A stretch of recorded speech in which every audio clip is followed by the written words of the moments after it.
Hey guys, in this video I'm gonna show you how you can change controller settings in Arc Raiders.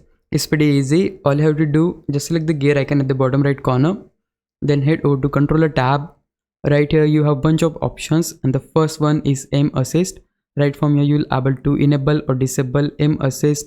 Next to that you have the option for interact/reload behavior. You can set this on prioritize reload, prioritize interact, or tap to reload.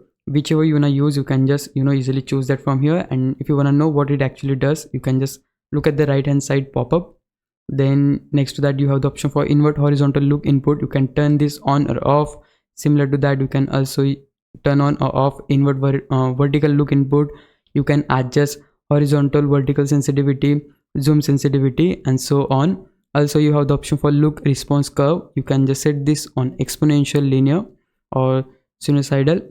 So you can also again look at the right hand side pop-up to see what it actually does. And if you want to change the controls for like dodge or aim, jump, like that, you can able to change that from here. Like you can change the key for sprint. Right here you can just easily assign that. And if you scroll to the end, you'll able to see the option to change the keys for emote, ping, like flashlight, and all that kind of things you'll able to change here. And that's pretty much of it. This is exactly how you can change controller settings in Arc Raiders. If you found this video helpful, please leave a like and subscribe my channel. I'll meet you in the next one. Bye bye.